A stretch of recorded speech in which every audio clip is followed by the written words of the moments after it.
양자 컴퓨터 상용화 시대를 여는데 중요한 역할을 한 한국인 여성학자가 미국 과학계로부터 업적을 인정받았습니다.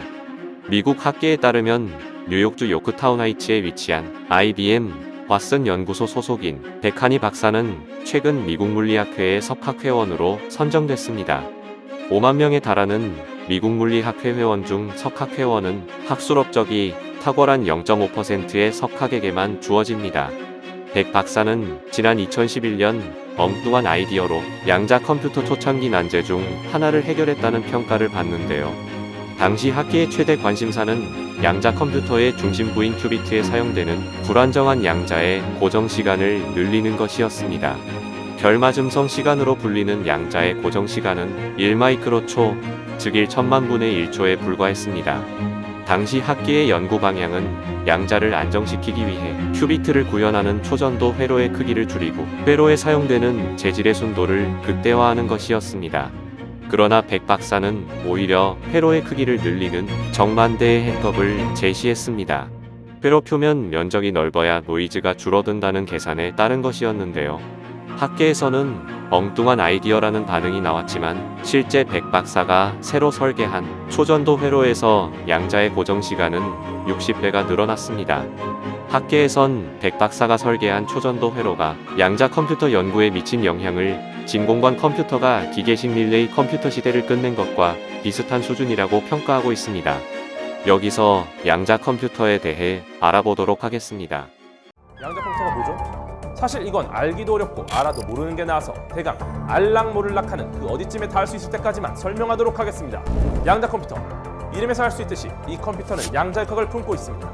정확히는 양자역학의 원리에 따라 작동되는 미래형 첨단 컴퓨터라고 부릅니다. 현재 우리가 쓰는 컴퓨터는 0과 1로 이루어진 비트라는 정보 단위를 사용합니다.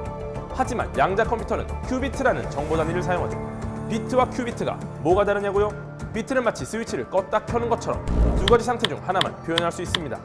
0 아니면 1인 것입니다. 하지만 큐비트는 두 가지 상태를 동시에 가질 수 있습니다.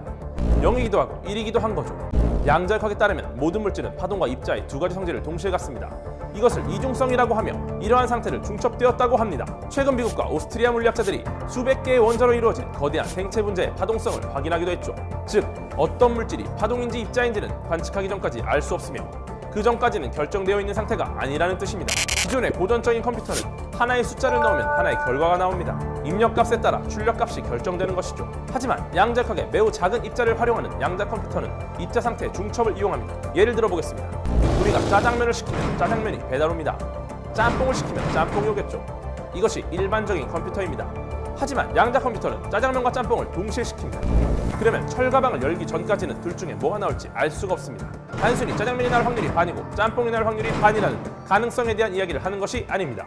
실제로 짜장면과 짬뽕이 철가방 안에 분명히 존재하는 것이죠. 같은 위치에 같은 시각에 둘 다 존재하지만 철가방을 여는 순간 둘 중에 하나로 결정되는 것입니다. 0과 1을 하나씩 넣고 결과를 차례로 비교해보는 방식이 아니라 0과 1이 중첩된 상태로 동시에 계산해서 한 번에 모든 결과를 내놓고 그 중에 최적의 답으로 결정되는 것, 이것이 바로 양자 컴퓨터입니다. 그리고 이와 같이 0과 1이 양자역학적으로 중첩된 상태를 큐비트라고 한 거죠. 그럼 다시 비트로 돌아가 보겠습니다. 우리가 사용하는 기존 컴퓨터는 비트 단위로 정보를 읽습니다. 4비트라면 16개의 경우의 수가 생기는데 기존 컴퓨터는 이것을 한 번에 하나씩만 사용합니다. 하지만 양자 컴퓨터의 정보 단위인 큐비트는 16개를 동시에 사용하기 때문에 훨씬 더 빠른 것이죠. 또 큐비트의 양이 늘어날수록 속도는 기하급수적으로 빨라져서 만약 큐비트가 20개면 100만 개의 연산을 동시에 하고 70에서 100개가 되면 현존하는 최고 슈퍼컴퓨터를 능가하게 된다고 합니다.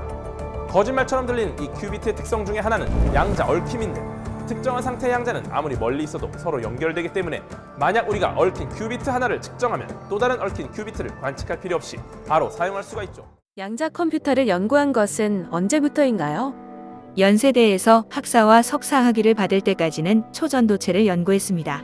2000년에 메릴랜드대로 박사과정 유학을 온 것도 초전도체를 더 공부하기 위해서였습니다. 그러나 박사과정 지도교수의 소개로 양자 컴퓨터를 접한 뒤 흥미가 생겼습니다. 큐비트 초전도 회로의 면적을 넓히자는 아이디어를 낸 계기는 무엇인가요? 간단한 아이디어였지만 당시엔 아무도 생각하지 못했습니다. 결맞음 현상은 회로 표면의 막에 형성된 미세한 노이즈의 영향을 받습니다. 이 때문에 그때까지는 회로를 크게 만들면 노이즈도 더 클 것이라고 생각했습니다. 그러나 내 계산으로는 회로를 크게 만들면 노이즈가 줄어들었습니다. 나중에 동료로부터 내가 아니면 그런 엉뚱한 아이디어를 내지 못할 것이라는 이야기를 들었습니다. 결마즘성 시간이 늘어나면 양자 컴퓨터 성능은 어떻게 향상되나요? 결마즘성 시간 1마이크로초에 10개의 연산을 할 수 있습니다. 내가 설계한 회로로 이 시간이 60마이크로초로 늘었는데 600개의 연산이 가능하다는 이야기입니다.